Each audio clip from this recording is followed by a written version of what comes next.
Meus amores, eu quero falar com vocês sobre pessoas que enxergavam,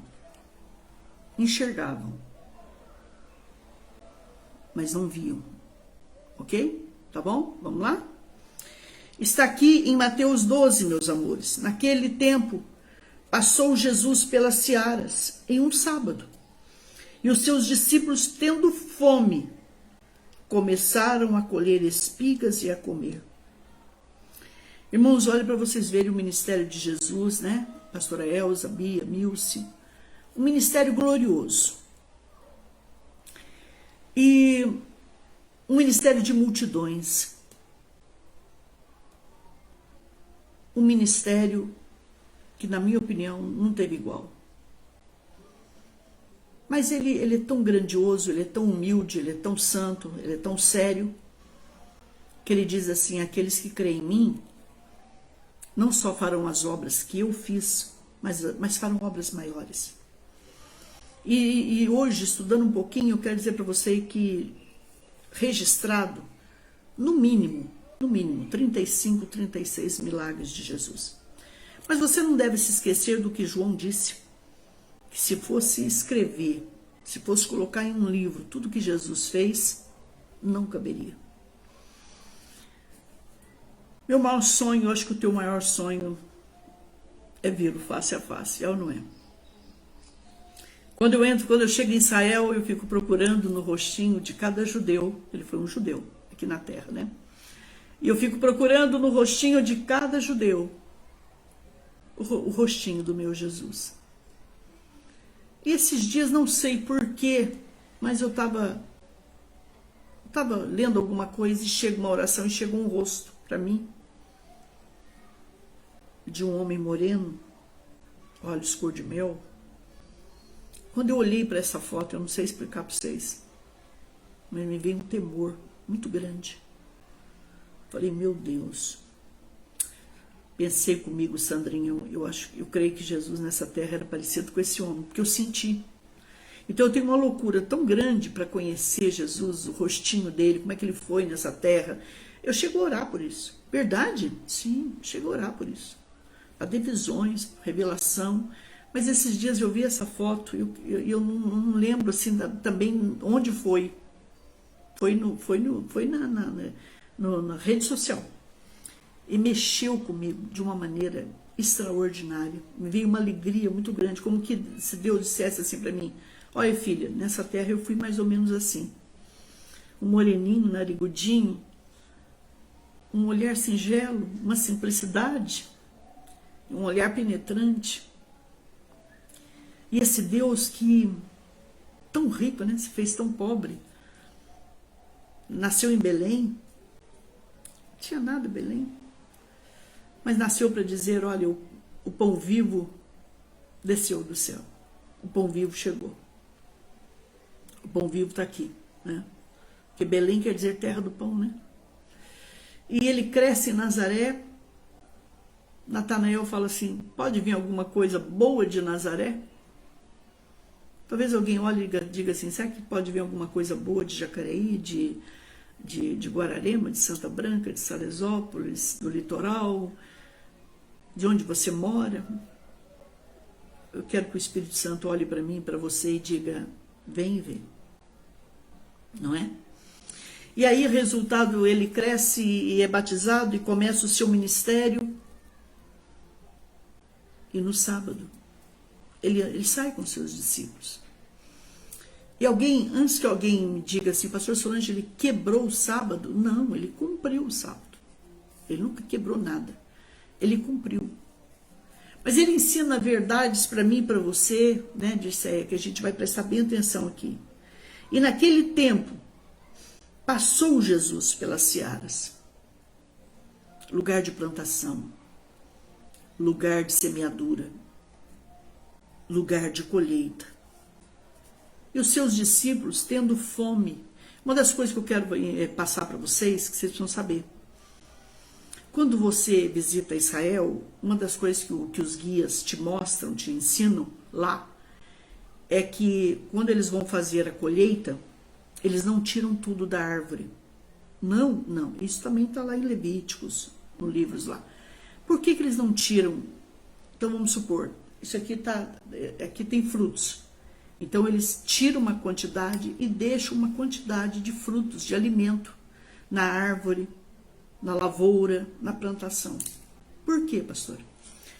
Para órfãos, para viúvas, para estrangeiros, para que aquele que tiver fome possa passar ali e pegar. Diferente do Brasil, né? Que diferença, né? Então, pastora, quando nós chegamos ali, a gente perguntou assim para ele, mas a gente pode pegar e comer? Ele falou, pode. Eles têm um zelo assim com a natureza, gente, com as árvores. Eles não gostam que você fica puxando e tirando ramo de oliveira. Eu mesmo fui muito chamada a atenção no início que eu fui para Israel, porque eu fazia isso. Eu queria trazer folhinha de oliveira de lá para todo mundo, né? E não pode, essas coisas não pode, pastor, não. E aí, resultado, mas tudo onde você passa tem alimento. E é para quem está desempregado, é para quem tem necessidade. É para quê, pastor? É para a pessoa não roubar. É para a pessoa não fazer coisa errada. Então, quer dizer, não é só dizer, olha, não faça coisa errada. Mas é dizer o seguinte, olha, eu estou contribuindo de alguma maneira para que você entenda que existe um Deus que mandou fazer isso aqui, né? Lá é tão sério, irmãos, que tem um ano de descanso. Tem o dia da semana de descanso, até para plantação, para a terra, e tem o ano sabático. Então, são coisas assim que você fala, meu Deus do céu, eu nunca vi isso, meu Pai do céu. No Brasil a gente não vê isso, não tem isso. É terra queimada, é terra machucada, é terra ferida. E lá é um respeito, gente, com a fauna, com a flora, que vocês não têm noção. Vocês não têm, se eu falar aqui. O cuidado que eles têm com o Mar da Galileia. Eu li uma reportagem, não sei se é verdade, que talvez eles estão pensando aqui para as pessoas não entrarem no Jordão. Por quê? Porque as pessoas entram no Jordão com coisa, óleo no cabelo, com muito creme, entendeu? Para que não possa haver degradação para aquele lugar. Então é um lugar que cuida, é deserto. É o lugar que Isaías falou que o deserto ia florescer. E floresceu. E floresce. Lugar que quando eles voltaram, que eles assumiram Israel, você vê, 1948, para cá, quantos anos tem, meu Pai do céu, né? 70 e poucos anos, não é isso? E vai lá para você ver, é um país do tamanho de Sergipe, é um país de primeiro mundo, é um país, gente, de tecnologia de ponta. Meu Pai de misericórdia, Deus é naquele lugar. Tem um anjo especial que cuida daquele lugar. Você já sabe quem é, Miguel. Miguel com o seu exército, você não tem noção o que ele faz por aquela nação. Um exército que não sai para a guerra sem passar pelo muro dos lamentos, pelo muro das lamentações, e ora ao Senhor, e ora em casa, e faz a oração, e quando eles saem, eles dizem, levante-se, ó Deus, por Israel. Levante-se, Deus de Israel. E eles saem, louvando, adorando, com grito de guerra, e eles falam, por Hashem e por Israel. Pelo Senhor e por Israel nós vamos. Lá tanto a menina como o menino vai para o exército. Verdade? É. Acho que o menino parece-me que são 3 anos, a menina é 2.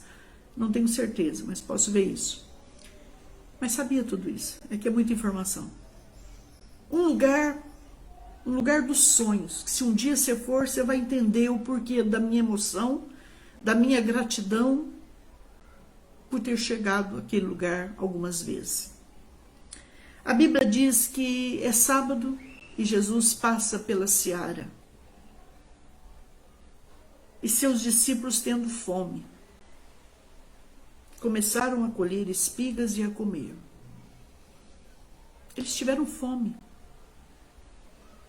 Por que a senhora falou para mim que ele não quebrou a lei? Porque a vida está acima da lei. Vocês se lembram do rei Davi?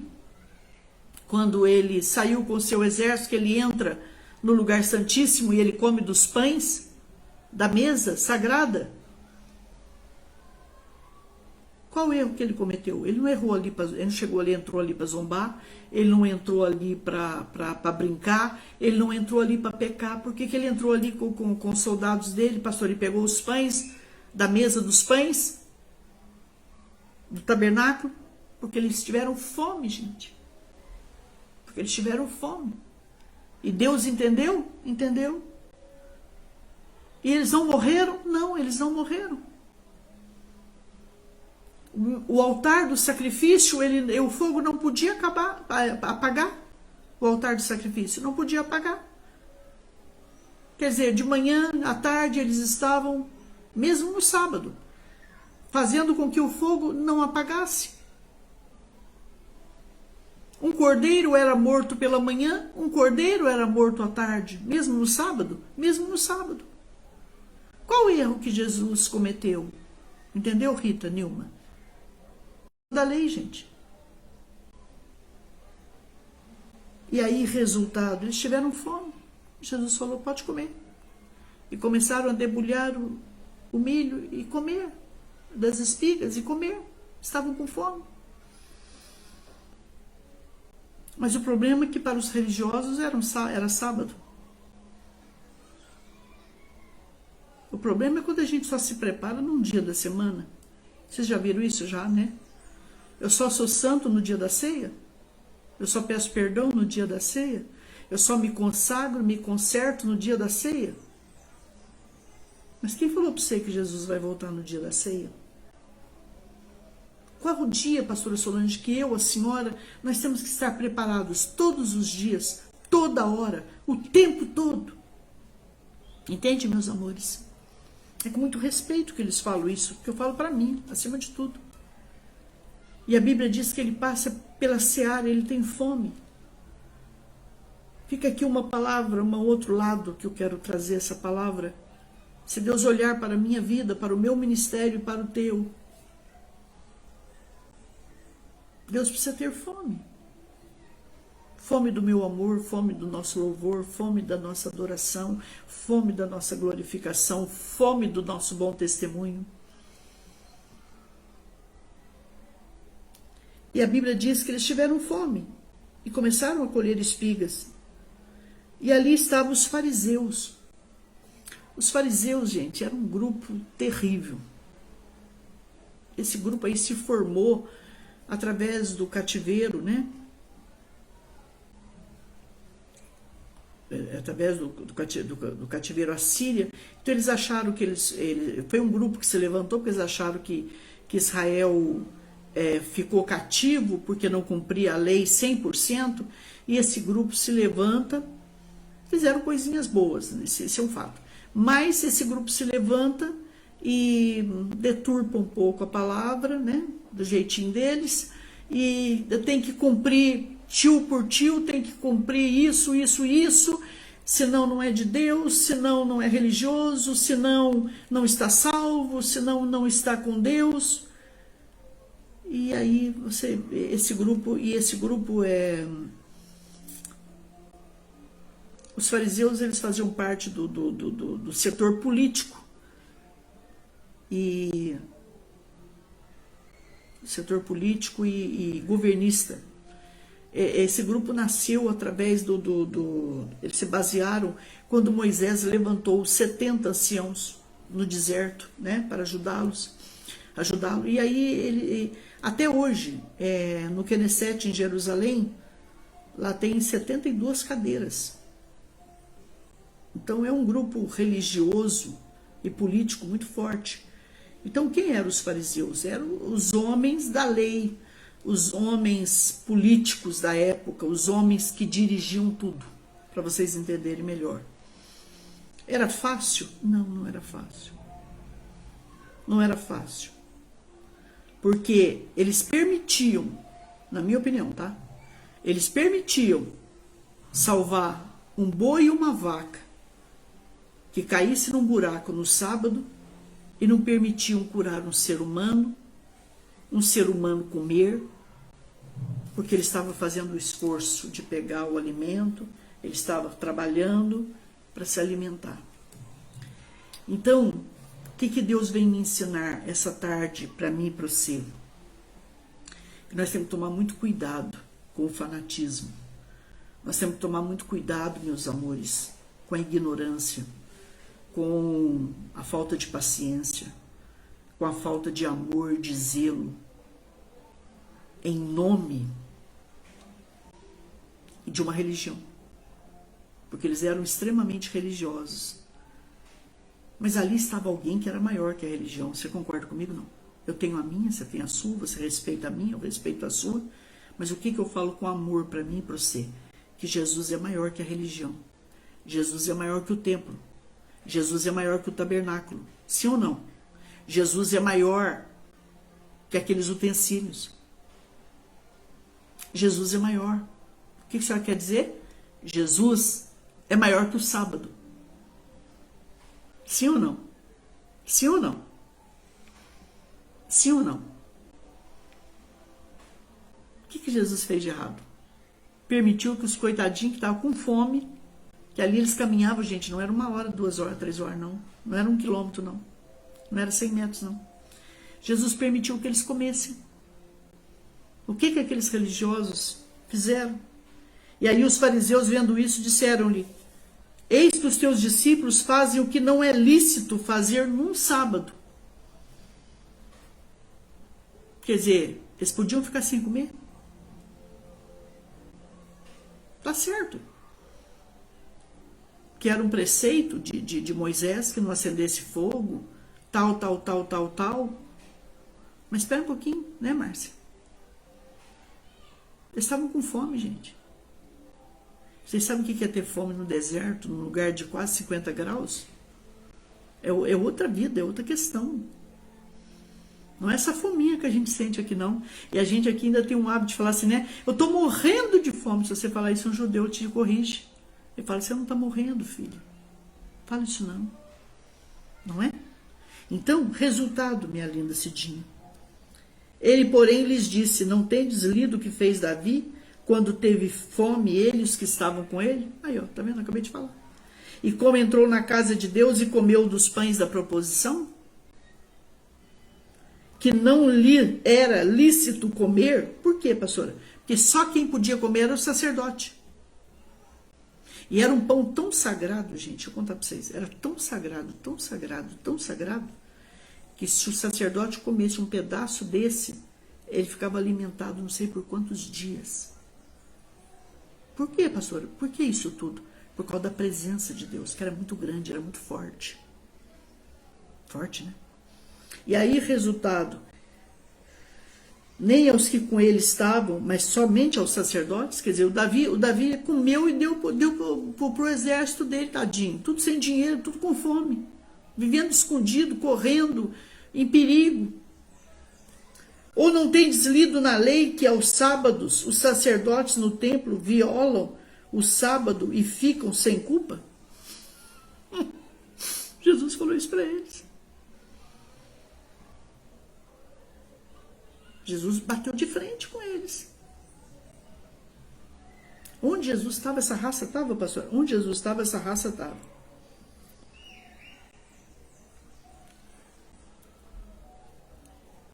Pois eu vos digo que está aqui quem é maior que o templo. Olha, gente, acabei de falar, não é palavra minha não, é palavra de Jesus. Pois eu vos digo, está aqui alguém que é maior que o templo. Pastor, essa declaração de Jesus, essa foi que chegou à morte para Jesus. Jesus falou que, eles não entenderam foi nada, né? Quando Jesus falou que em 3 dias eu levanto esse templo, eu derrubo e levanto, eles entenderam que era o templo de Jerusalém, que levou lá não sei quantos e quantos anos. Para eles aqui, ó, Jesus está tocando no sagrado, tá? Jesus está desrespeitando o sagrado. Então, pois eu vos digo que está aqui alguém que é maior que o templo. Mas se vós soubesseis o que significa misericórdia quero e não sacrifício, não condenaria os inocentes. Se vocês conhecessem, quer dizer, vocês enxergam, mas vocês não veem. Vocês leem, mas vocês não entendem. Vocês têm letra, mas não têm vida. Olha, é forte, né? Então, pastora, essa palavra é muito forte, né? É para a gente aprender. É para a gente aprender, irmãos.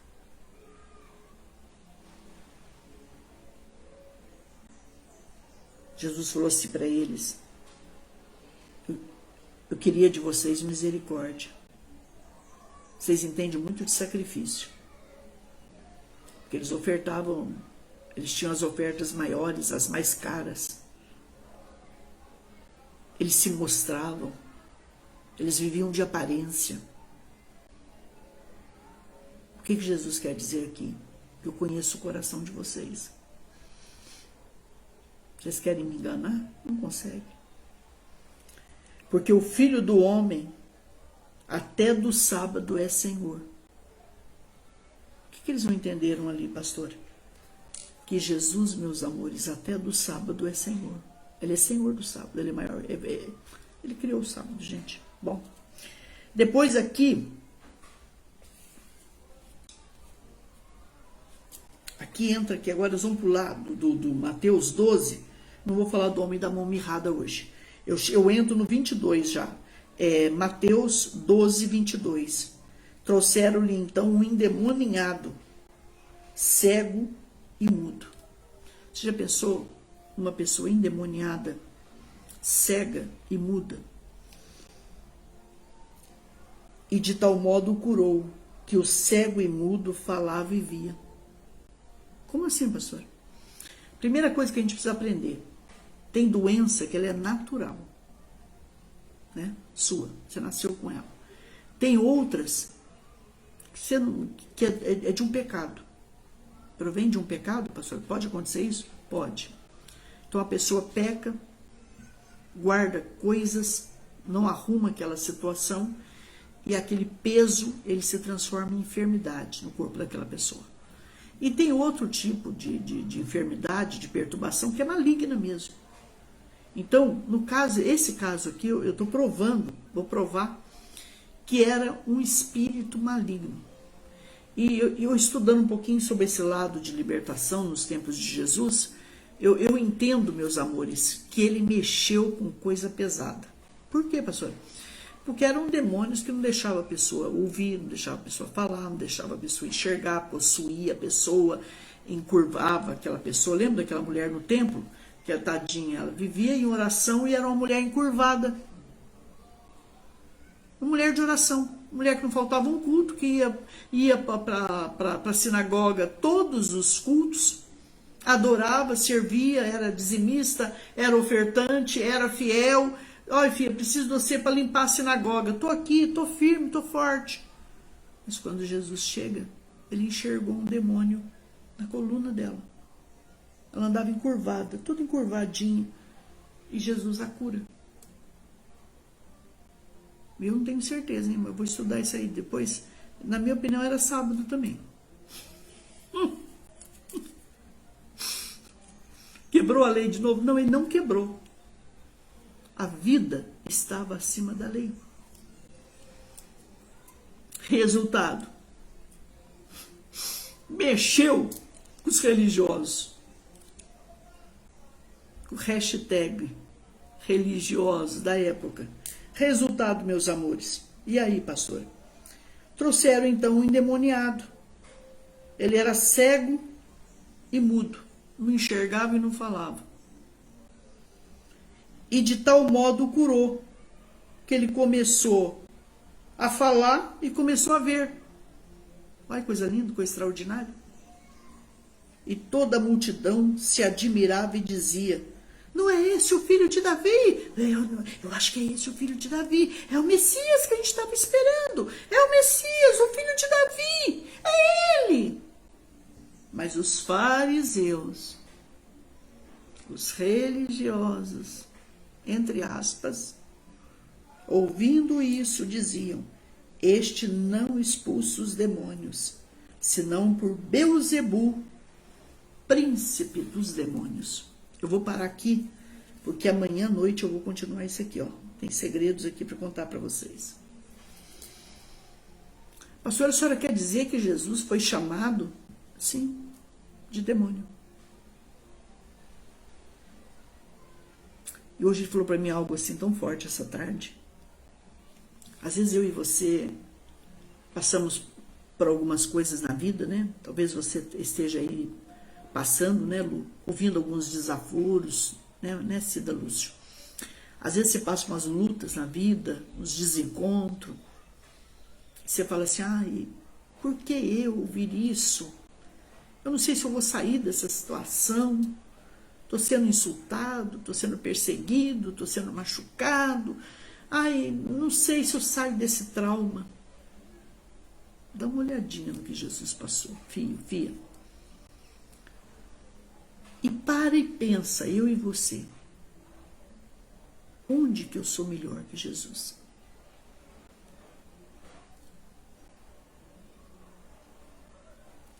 Ele teve todo o setor político, religioso, atrás dele. Aonde, gente, nós somos melhor que ele? Foi insultado, foi machucado, foi perseguido. Tinha um pouquinho de sossego, talvez, quando ele estava na Galileia, porque os discípulos, quando chegava essas feras aí, na minha opinião, colocava ele num barquinho, tirava ele talvez um pouquinho, escondia ele, protegia ele. Pastor, Jesus teve medo? Não, Jesus não teve medo. Jesus sabia quando recuar. Jesus sabia se proteger. Você tem que saber o tempo que você avança, o tempo que você para e o tempo que você recua. É para o seu próprio bem. Entendeu? É o tempo de Deus. Lembra que eu ensinei para vocês sobre o profeta Elias? Deus não deixou ele na frente da fera lá do Acabe e da Jezabel. Foi assim uma coisa impressionante, entendeu, Elaine, Cássia? Chegou um momento que Deus falou assim para ele, vai para o Querite. E ele foi para o ribeiro de Querite. E ali ele bebeu água e o corvo cuidou dele. Um corvo, com alimento, com pão e carne pela manhã e pela tarde. Teve uma hora que a seca, né? quase 3 anos de seca, você imagina, o ribeiro secou. Aí Deus pegou e falou para ele, vai para Sarepta, que eu já ordenei uma mulher para te sustentar. E ele foi. Então tem situações da minha vida e da tua vida que Deus vai falar assim para você e para mim, dá resposta. Tem coisas na minha vida e na tua que Deus vai falar assim para você, não dê resposta. Tem coisas na minha vida e na tua que Deus vai dizer o seguinte para você, tira o seu time de campo. Tem coisas na minha vida e na tua que Deus vai dizer o seguinte para você, por que você está insistindo com tal coisa se eu não tenho mais isso para você? Entenderam? Não. Deus não tem mais. Não tem que brigar. Não tem que dar resposta. Não tem que ser hashtag respostinha de Jesus. Não dá. Não. Faz o que Jesus fez. Faz o que Elias fez. Entendeu? Não? E a vitória é minha, filha. A vitória é tua. Em nome do Senhor Jesus. Foi chamado de demoniado, Jesus. Foi chamado, gente, de curandeiro. Foi chamado de falso profeta. Jesus, pastor? Sim. Foi chamado de anticristo. E deixa eu dar uma notícia para vocês, que vocês não estão sabendo, né? Eu tô achando, né? Eu leio as notícias de Israel todos os dias. Verdade?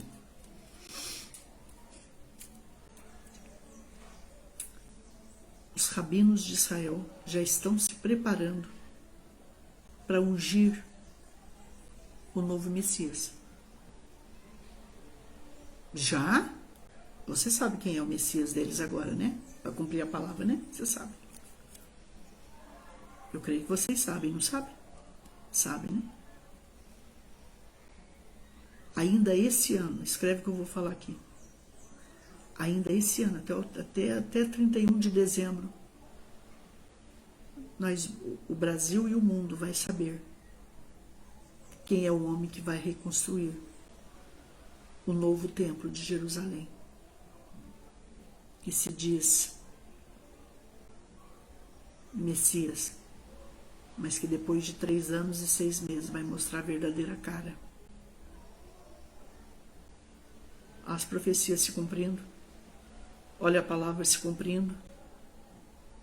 Jesus está às portas. Jesus está às portas. Alguém visitou o Instituto do Templo em Jerusalém. Que lugar é esse, pastor? É um lugar que desde 1942 ou 1944, não me lembro bem. Eu sou ruim de data, viu, gente?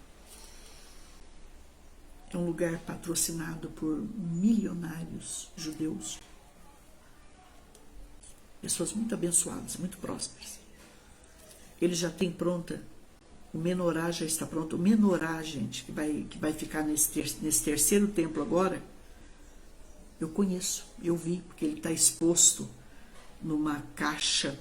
Se você colocar no YouTube e colocar assim, ó, o menorá, o candelabro do próximo templo dos judeus, você vai ver lá, é um negócio grande, ouro puríssimo, milhões e milhões de dólares. Eu não sei nem falar para vocês, nem sei isso, tá?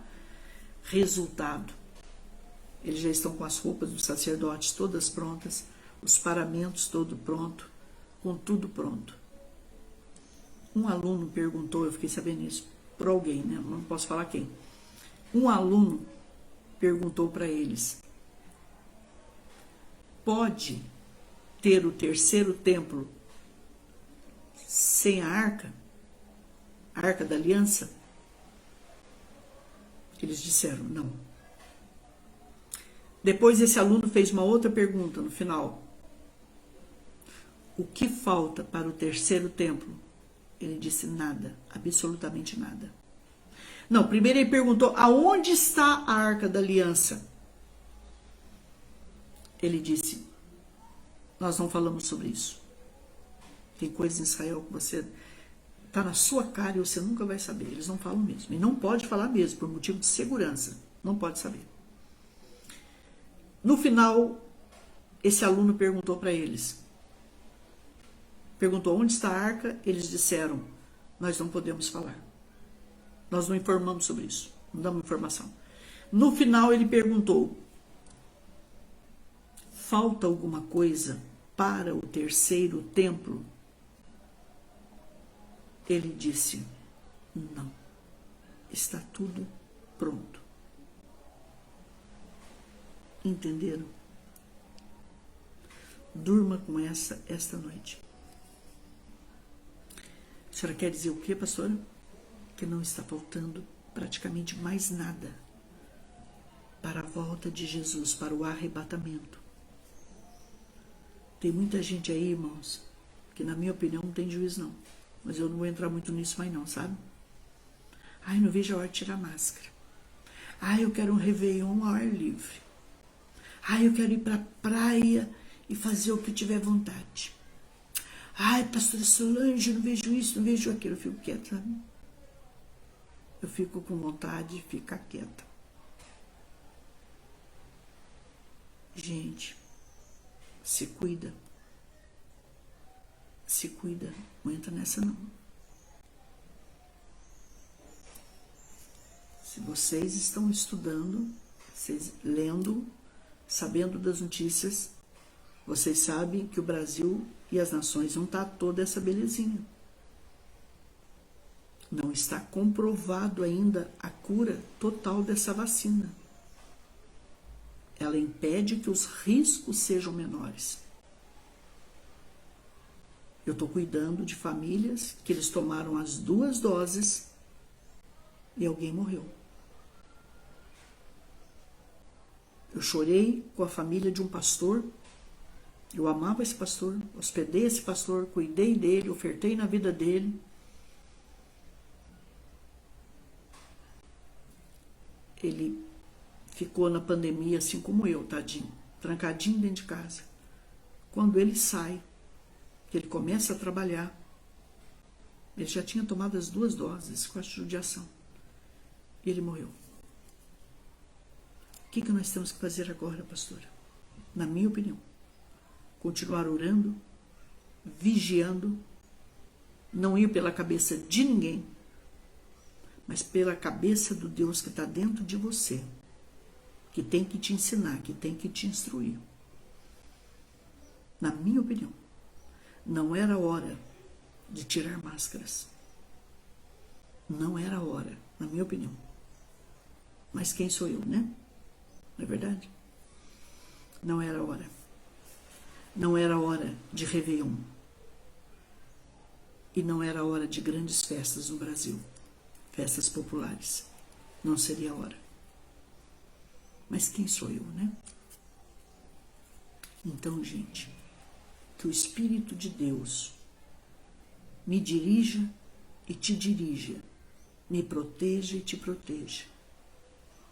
Não pare com higienização, não pare com um certo distanciamento, não pare com cuidados, não pare de orar. Porque hoje eu mostrei para mim e para você um pouquinho só que aqueles religiosos enxergavam, mas o que eles precisavam ver verdadeiramente eles não viam. Eles queriam consertar a vida de bois e vacas, que eu não sou contra, não. Eu tenho o maior respeito pelo animal.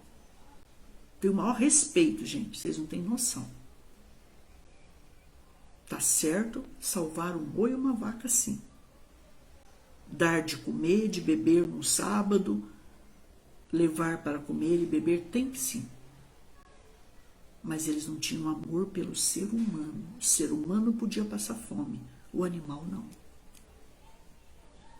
Os dois têm que ser cuidados, na minha opinião. Por que tanta perseguição com Jesus? Se ele só fez o bem, entendeu, Karine? Se ele só amou, se ele só cuidou, se ele se deu, se ele se doou, se ele se entregou, se ele se derramou por mim, por você, por todos nós.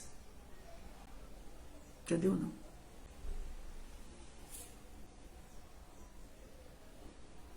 Por isso que eu falo para vocês, tomem cuidado. A minha religião é boa, a sua é boa, mas Jesus é maior que tudo isso. Porque em nome disso tem muita gente morrendo, tem muita gente machucando, tem muita gente ferindo e não percebe, tem muita gente matando no Brasil e nas nações. Vocês nunca pararam para pensar por que tantos judeus? Por que os judeus são tão perseguidos? Por que eles são tão machucados? Por que machucar os negros da forma que o Brasil e as nações machucam? Por que essa diferença de cor? Por que esse racismo? Por que, gente? Por que matarem homossexuais? Torturarem, machucarem? Se Deus não faz isso? Por quê? Porque Deus respeita cada um com a sua vida. Depois é ele e eu. A conversa minha é com ele, a conversa sua é com ele. Por que tantas crianças mortas? Por que só a minha religião que é santa? Por que só a minha doutrina que está certa? Se você não for da minha igreja, você não é santo? O que eu estou dizendo hoje, para mim e para vocês, com muito carinho e respeito. Você é mais do que uma religião. Você é reino de Deus nessa terra. Você é reino, você é sacerdócio. Pensa nisso. A maior luta de Jesus naquela época foram com religiosos, foram com fanáticos, foram com doentes. Foram homens que conheciam a lei, mas não viviam a lei. Pregavam, mas não viviam. Ensinavam, mas não praticavam. Eu e você, nós vamos prometer uma coisa para Deus. Que nós vamos aprender um pouquinho só cada dia. Mas eu não vou chegar aqui se eu não puder viver.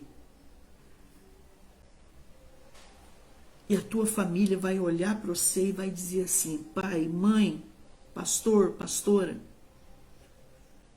você é mais do que você prega. Você é mais do que você ensina. Você vai olhar para o teu pai e para a tua mãe e dizer: pai, mãe, o senhor e a senhora são exemplos para a minha vida. Essa é a palavra. Que antes de fazer qualquer coisa, a gente possa ser. Que antes de ter, a gente possa ser.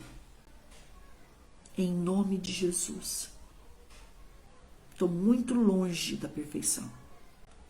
Estou muito longe de ser perfeita. Mas a gente tem que, a partir de agora, entendendo que a volta de Jesus está às portas.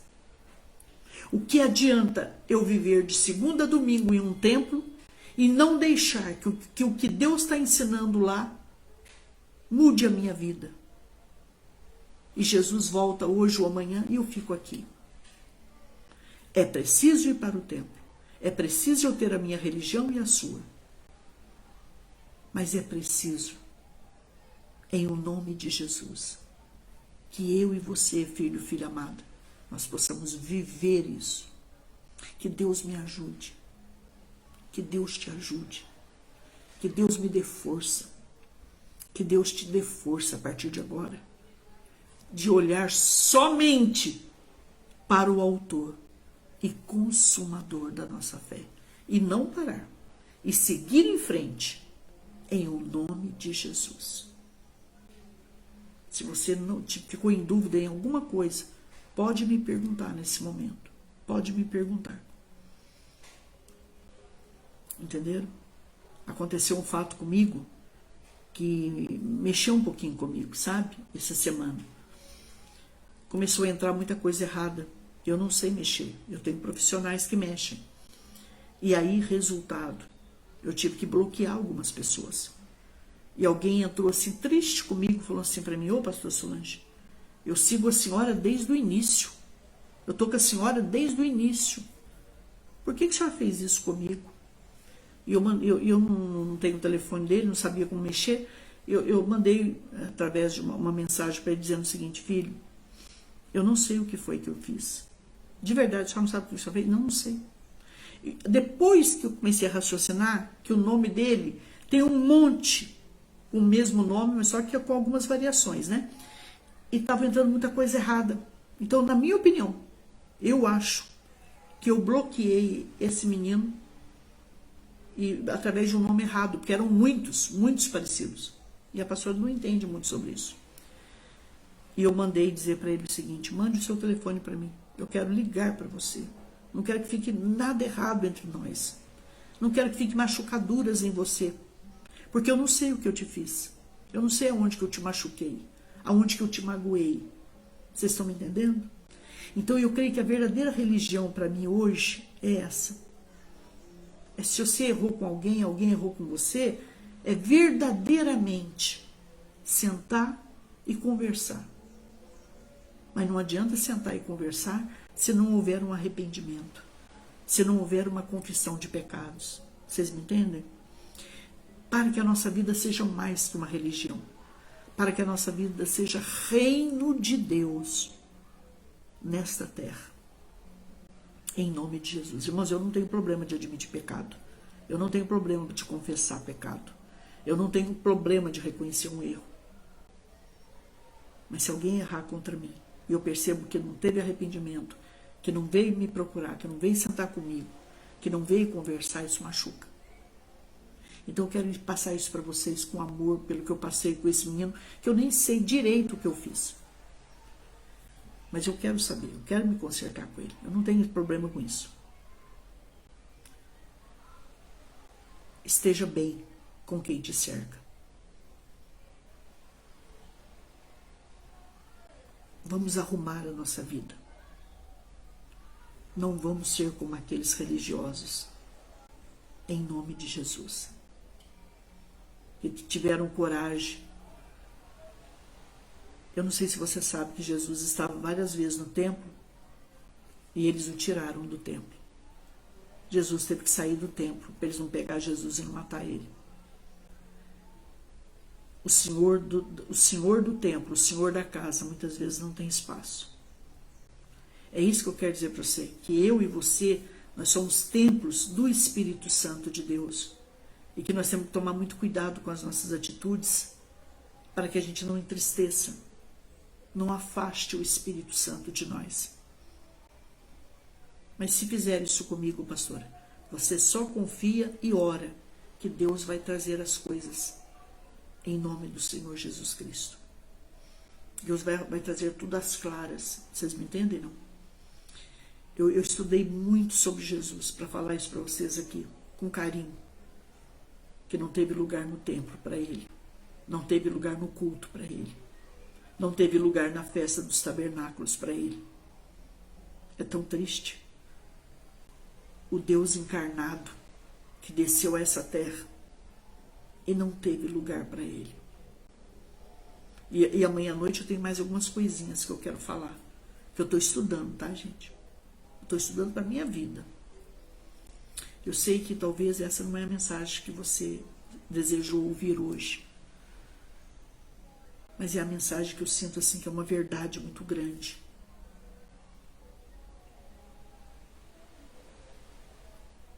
Que a gente tem que ser mais que uma religião.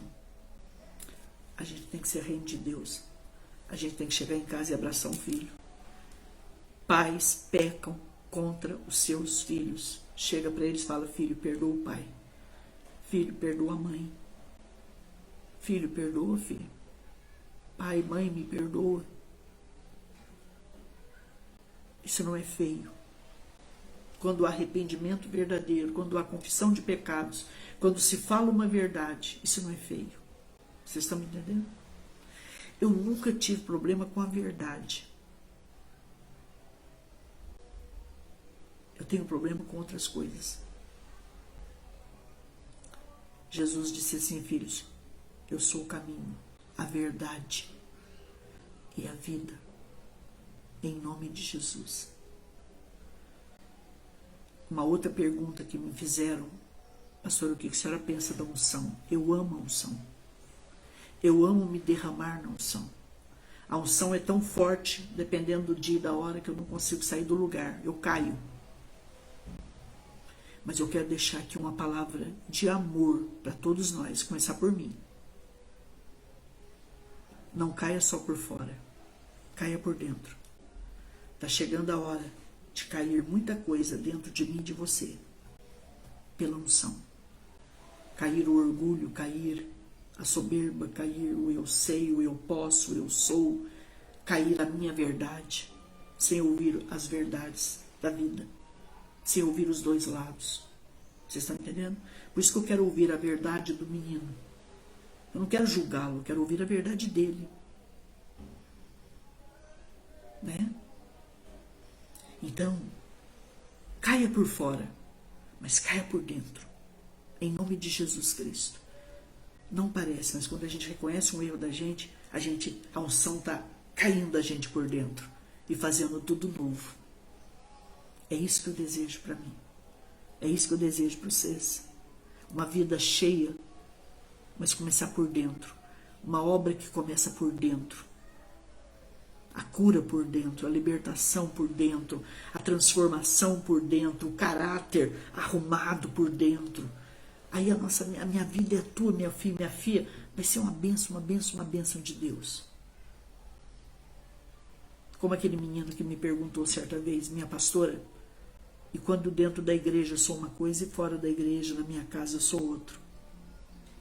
Aí eu disse: filho, você só tem uma igreja. Você só tem uma religião, que pena. Você não tem o dono dela. Você não tem o Senhor dela. Verdadeira religião é Jesus. é aquele que nos liga, que nos religa a Deus, meus amores. É com muito amor que eu falo isso para vocês. É com muito respeito que eu falo isso.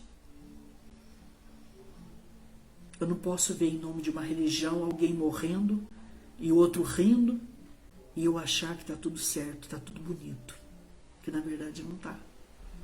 Eu posso estar rindo aqui com vocês, mas eu posso ter bloqueado alguém que, por causa de nomes iguais, né, que eu não vou falar o nome, porque é muito, né, ética, mas ele deve estar pensando, o que eu fiz para a pastora? Isso é sério. Eu posso machucar uma pessoa, causar dores nela, tristeza, depressão, autoestima baixa, e eu mesmo não estou sabendo o que. De verdade, eu não estou sabendo o que. Ele sabe. Então, isso é sério.